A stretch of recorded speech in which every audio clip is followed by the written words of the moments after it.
Olá, eu sou Janaína Spolidori, especialista em educação, neuroeducação, na verdade. Vocês vão perceber aí durante o vídeo. E nesse vídeo de hoje, eu trouxe um assunto super atual, que é a origem da dificuldade de aprendizagem das crianças. Muitas vezes, nós estamos atribuindo atualmente a dificuldade da criança à pandemia. Mas a história, gente, não é bem essa. Antes da pandemia, essas crianças já tinham dificuldade.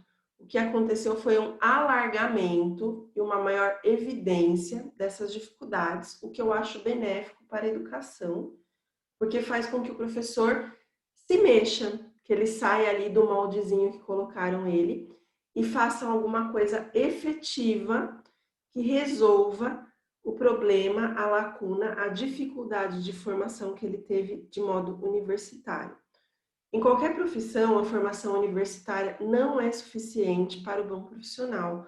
Você precisa também buscar cursos que sanem, que resgatem, que atuem diretamente na deficiência que ficou da sua formação universitária. Nesse vídeo aqui a gente vai ver um pouquinho sobre essas dificuldades de aprendizagem, que eu vou... Só um minutinho, deixa eu só fazer um negocinho aqui, daí eu já vou mostrar para vocês alguns slides. Não, é que eu quero pegar o slide bem, mas eu acho que não vai dar, peraí. Agora sim. A origem das dificuldades de aprendizagem. Nós vamos falar dessas dificuldades, na verdade, com outro nome. Antes de começar, eu gostaria que vocês observassem a foto dessa menininha aí, que ela deixa transparecer o que muitos alunos não deixam em sala de aula, porque eles estão em um ambiente social e eles não querem que as outras pessoas olhem diferente para ele. Mas muitas crianças sentem diariamente e já sentiam antes da pandemia o sentimento de frustração, de desespero, de ansiedade e de fracasso durante as aulas. Muitos não comunicam nem corporalmente, eles aprendem a esconder, porque eles não querem ser tratados de forma diferente pelo professor. E daí esse professor acaba não percebendo, às vezes, que essa criança está sofrendo ali, o que mais tarde vai resultar ali também em uma evasão escolar, ou uma falta de interesse pela questão acadêmica, que é um grande gargalo aí nosso da educação, né? Nós não vamos tratar como dificuldades aqui, nós vamos tratar como lacunas. A dificuldade ela é uma lacuna, que é um buraco, um espaço que fica na aprendizagem da criança.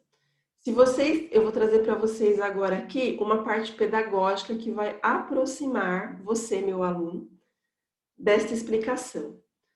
Pensando em Vygotsky, geralmente nós vemos aquela questão da zona real, zona de desenvolvimento e zona potencial de aprendizagem em círculos. Na maioria dos livros didáticos, elas vêm em círculos ou em diagramas assim de mapa mental, que mostram como que é feita a evolução da aprendizagem segundo Vygotsky, que está certíssimo, aliás, foi comprovado cientificamente que acontece dessa forma. Aqui nessa ilustração que eu tenho, mostra de outra maneira o Vygotsky, é o mesmo princípio, mostrando ali onde está a lacuna.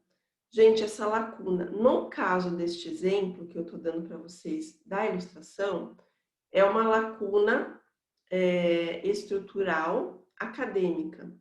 Essa lacuna estrutural acadêmica, ela é de um tipo específico que não cabe nesse vídeo, porque é um vídeo sobre a origem, mas essa lacuna é exatamente a zona de desenvolvimento proximal do aluno, é o que está próximo dele aprender, é o próximo da fila ali dele, né?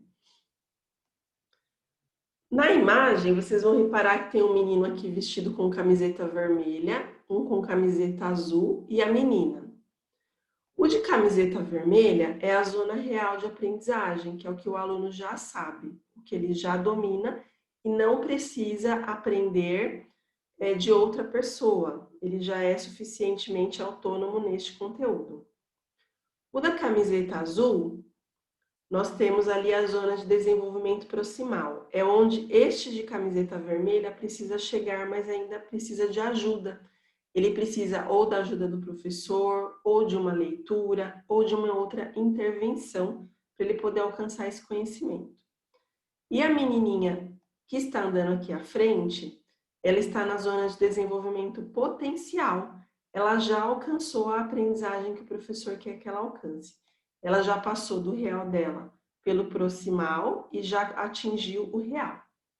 O real não, desculpa, o potencial. É que é tanto ao que a gente às vezes confunde na explicação.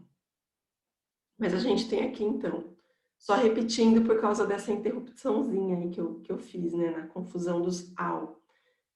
Zona real, zona proximal, zona potencial, certo? O que nós temos problema é nessa zona de desenvolvimento proximal, mas às vezes o problema está na real, que é o tipo de lacuna que eu não vou tratar nesse vídeo aqui. Mas ele existe também, vou falar no final como que a gente faz para poder entender melhor essas lacunas. Para você poder compreender onde eu quero chegar, imagine uma infiltração na sua casa. Você notou que a parede da sala começou a ter um vazamento.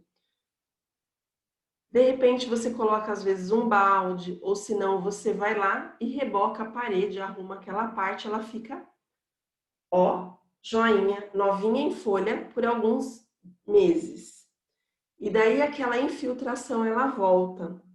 Muitas vezes é isso que acontece com o professor e o aluno. O professor daquele ano, ele nota que tem uma infiltração no aluno. Em lugar de buscar a origem do vazamento que provoca a infiltração, porque a infiltração tem uma origem que se chama vazamento, certo? Se o professor trata somente da infiltração, ele está rebocando a parede. Então, naquele ano, ele tem a impressão que ele resolveu o problema do aluno. Só que dali 1 ou 2 anos, aquele vazamento que não foi resolvido nesta série escolar, ele vai aumentar de tamanho, o problema dele, a origem desse vazamento, que eu já vou mostrar para vocês uma figura ilustrativa. E quando esse aluno chegar daqui 1, 2 anos, embora o professor tenha feito o reboco, vamos supor que é um problema de multiplicação, ou de leitura, do que vocês quiserem.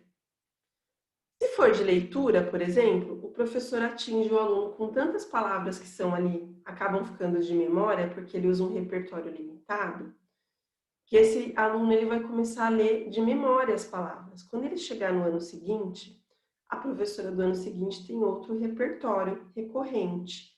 Ela costuma usar outras palavras. Aliás, gente, isso daqui é um engano frequente dos professores. Eles têm mania de usar um certo vocabulário porque fica mais fácil o trabalho deles. E daí eles acabam se atendo, ficando naquele vocabulário restrito. A criança costuma usar, memoriza visualmente como é esse vocabulário, e muitas crianças têm chegado na série seguinte com essas palavras memorizadas.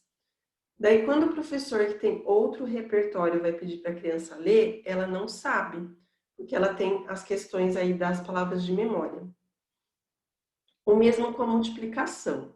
O professor percebeu que essa criança não consegue multiplicar. Ele vai achar uma estratégia, que tem N estratégias aí várias, para ensinar essa criança. Daí, quando esse outro professor de dali 2 séries precisar da habilidade de multiplicação, a micagem que esse professor fez, né? Eu sempre chamo de micagem, porque é um truque, não é uma aprendizagem. A micagem que ele fez para ensinar a criança não vai mais dar conta. Só que a origem desse vazamento vai estar tão grande que esse outro professor também não vai dar conta. Então, a culpa não é do professor da série, a culpa é deste primeiro, que fez um trabalho mal e porcamente feito, digamos assim. Sabe aquele pedreiro que você contrata, ele só reboca e daí o problema fica pior? É porque ele não tinha formação suficiente para notar que aquilo era um vazamento de outro lugar? É esse professor que não tem a formação suficiente para notar que esse vazamento do aluno está em outro local, que é dentro do cérebro. Então, ele trata como uma infiltração. Vou mostrar aqui para vocês a segunda figura para ficar bem ilustrado isso que eu acabei de explicar. Se eu cuidar só do reboco aqui, eu vou cuidar desse problema superficialmente. E o pior é que eu vou ter a impressão que isso resolveu o problema, não vai ter resolvido. Eu preciso ir na origem do problema, que no caso aqui da minha ilustração, vocês vão notar que tem uma rachadura na parte de cima da casa. Se eu não trato dessa rachadura, essa rachadura ela vai ampliar. E aquele reboco que eu fiz dentro da casa não vai dar mais conta. Se eu tentar rebocar de novo, o problema vai surgir de novo em menor tempo, porque o vazamento vai estar pior, a rachadura vai estar maior. E é esta a questão aí de saber como o aluno pensa. Se você sabe como o aluno pensa, você consegue resolver a origem desse problema ou minimamente encontrar estratégias que ajudem a minimizar essa rachadura. Até me lembrou quando eu estava fazendo aqui a montagem de slide. Sabe aqueles desenhos animados que começa um vazamento na parede, mas no desenho animado o vazamento não é bem assim, né? Às vezes é um furinho e daí começa a jorrar um pouquinho, começam uns pinguinhos e começa a jorrar um pouquinho de água. Daí o personagem vai lá e tampa com fita crepe, com durex, sei lá, alguma coisa assim. Dali a pouco a parede está estufada assim de água porque ficou juntando água atrás. A mesma coisa do seu aluno. Se você tampar essa dificuldade com a fita crepe, ou seja, utilizando ali o que o livro traz, o que as coisas externas te trazem de solução, as micagens, né? Você vai causar esse estufamento no cérebro da criança. Ela vai ficar estufada de espaços em branco, cada vez mais. Vai chegar uma hora que esses espaços não vão mais ser sanados. E daí lá no desenho animado, ele estufa e explode a parede. Vai acontecer exatamente isso com o aluno. O fracasso vai ser tão grande que ele não sabe nem por onde começar e nem o professor. Porque esse professor talvez não tenha uma formação de como o aluno aprende, como é a máquina de pensar dele, como é o cérebro. Esse professor não tem, às vezes, formação em neuroeducação. E ele tem apenas os instrumentos da série que ele dá aula. Não vão resolver, porque o problema vem de antes. Ele precisa de um conhecimento muito maior que isso. Eu vou trazer para vocês algumas falhas de conhecimento aqui, mas não são os tipos, tá? São as origens. A gente pode ter uma falha de conhecimento de conteúdo perdido, enferrujado, uma habilidade perdida, uma confusão ou aprendizagem mínima que o aluno tem muito rasa. Eu coloquei aqui o pre-lockdown learning, que é o que tem chamado aí mundialmente, e o lockdown learning. O que são essas palavras em inglês? O pre-lockdown learning é a aprendizagem pré-lockdown, pré-pandemia. E o lockdown learning é a aprendizagem da pandemia. Considera-se mundialmente, vocês veem que eu estou trazendo um dado mundial para vocês aqui, é uma referência aí do ponto de vista de vários países, tá? Por isso que eu até deixei aqui a sigla em inglês, porque é o mais difundido. Conteúdo perdido e enferrujado era o consenso do pre-lockdown learning. Né? Esse pre-lockdown learning, ele trazia esses dois consensos aí que se a criança não sabia, ou ela tinha perdido o conteúdo, ou estava enferrujado. E no lockdown learning, considera-se que a habilidade foi perdida, não apenas o conteúdo, que a criança traz uma confusão em relação à aprendizagem, foi uma aprendizagem totalmente sem pé nem cabeça, então se tem algum resquício aí de aprendizagem, mas não é suficiente para reaprender o que precisa. E nós temos um mínimo de aprendizagem que foi garantido em muitos locais. Essas falhas de conhecimento foram divididas desta forma, mas se você pensar mais aprofundadamente, eu, por exemplo, considero que já antes do lockdown, antes da pandemia, já existiam aquelas outras três menos evidenciadas, mas vamos considerar dessa forma no vídeo, ok? A questão é, o que você, professor, tem que pensar como estratégia nas falhas de conhecimento? Se é um conteúdo perdido, é daquele tipo que uma aula de reforço ou uma aula de professor particular vai resolver. Você precisa ensinar de novo o conteúdo.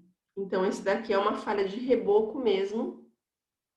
Talvez tenha ficado entre o vazamento ali da rachadura e o reboco feito, embora você tenha dado conta ali da rachadura, pode ser que tenha ficado algum resquício de água entre as paredes, né? E nesse entre as paredes, o ensinar de novo vai resolver, porque é uma falha próxima. Ele está no desenvolvimento proximal do aluno, que é aquele que eu mostrei lá. Se você só colocar o livro, só der a aprendizagem, só explicar de forma diferente, o aluno aprende. A falha de conhecimento enferrujada não tem jeito, gente, é aquela que você precisa revisar. Vou dar um exemplo muito prático. Eu falo alguns idiomas. Logicamente que eu não treino todos os dias os idiomas. Se você me pedir para falar, por exemplo, agora aqui em francês, je parle français, eu até falo, mas a maior parte das palavras eu não vou lembrar. Porém, se eu descer agora, lá na França, em algum local, e eu ficar por algumas horas ouvindo francês, logicamente que aos poucos eu vou ter uma revisão e eu vou começar a reidentificar as palavras, né? Les mots, mot é palavra, né? Então essas palavras, elas vão começar a avivar a minha memória. A mesma coisa no conteúdo enferrujado dos alunos. Quando o conteúdo está enferrujado, faz tempo que ele não usa, pode ser que ele não se lembre. Mas só com algumas pinceladas na lousa ou numa explicação que você der sobre advérbio, sobre, sei lá, predicativo do sujeito, essa criança vai lembrar do que se trata. Falar, eu lembro agora. É rápido, né? Um reavivamento rápido. No caso da habilidade perdida, a gente precisa recomeçar, o que é mais transtorno para o professor. Só que se esse professor não fizer isso, nenhum aluno vai aprender. E vai ficar cada vez mais aquela parede estufada que eu falei para vocês até do desenho animado, para ficar aí mais evidente. Então não adianta você ensinar só o conteúdo que foi perdido, você recomeça. Ah, Janina, mas como que eu vou recomeçar? Vai levar muito tempo. Muito pelo contrário, leva 20 minutos da sua aula. Um pouco mais do seu planejamento, porque o ideal é você ter, para os conteúdos mais evidentes da sua série, uma folha, com atividades em etapas. Então, se o seu aluno tem dificuldade, por exemplo, em adição com reagrupamento, você começa da adição do 2 mais 2 na folha, algumas assim bem simples. Passa para adições tipo 14 mais 5, que também são simples, dá para contar no dedo.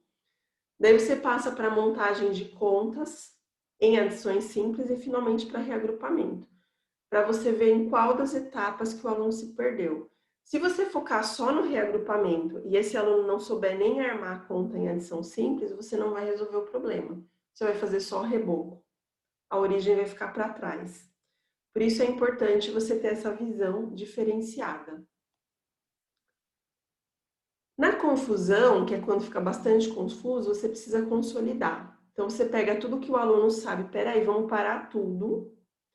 Você pega o item A, o item B e o item C, que o aluno está confundindo os três. Você pergunta para ele, me conta o que você sabe do item A. Ele vai contar, você vai anotar. Me conta o que você sabe do item B. Você vai anotar na frente dele ou até ele mesmo anota. Me conta o que você sabe do item C. Agora a gente vai pegar, vai conferir se isso que você sabe está correto. E a gente vai juntar isso. Então, porque você entendeu que o item A é assim, o B é assim, o C é assim. Agora vamos juntar e comparar. Quando o aluno compara o que ele sabe com o que você consertou, que talvez precise de um certo reparo, esse aluno tira essa confusão da cabeça. Ele fala, agora eu entendi. Essa célebre frase, agora entendi. Que é diferente daquela frase que eu dei o exemplo lá do idioma, que, eu lembrei. Você não precisa lembrar, você precisa entender. São coisas diferentes que requerem estratégias pedagógicas diferentes. E a gente tem a aprendizagem mínima, que você precisa estender. O que isso significa? Você vai pegar essa aprendizagem mínima que o aluno tem, você percebeu que ele é muito raso, que ele sabe o mínimo do mínimo do mínimo. Você vai, aos poucos, acrescentar novas camadas nesta estrutura, porque ele não tem condições de chegar no F se ele não sabe o B do alfabeto. Então, se ele sabe o item A que você vai ensinar, você vai para o item B. Você não vai direto para o F, porque vai ficar uma lacuna aí de 5 itens, né? O B, C, D, E de 4. E o F, 5. Então, essa é a questão aí das falhas de conhecimento que causam lacunas também na criança, mas não trazem aqui neste vídeo a origem das lacunas. Ah, ficou interessado na origem das lacunas? Vou contar para vocês. A origem das lacunas, na verdade, peraí que saiu aqui. Você vai saber sim se você participar. Nesse caso aí eu preciso de uma educação mais formal e um vídeo do YouTube não vai dar conta. Eu não dou conta dos tipos de aprendizagem e origens num vídeo do YouTube, porque precisa de uma aprendizagem formal.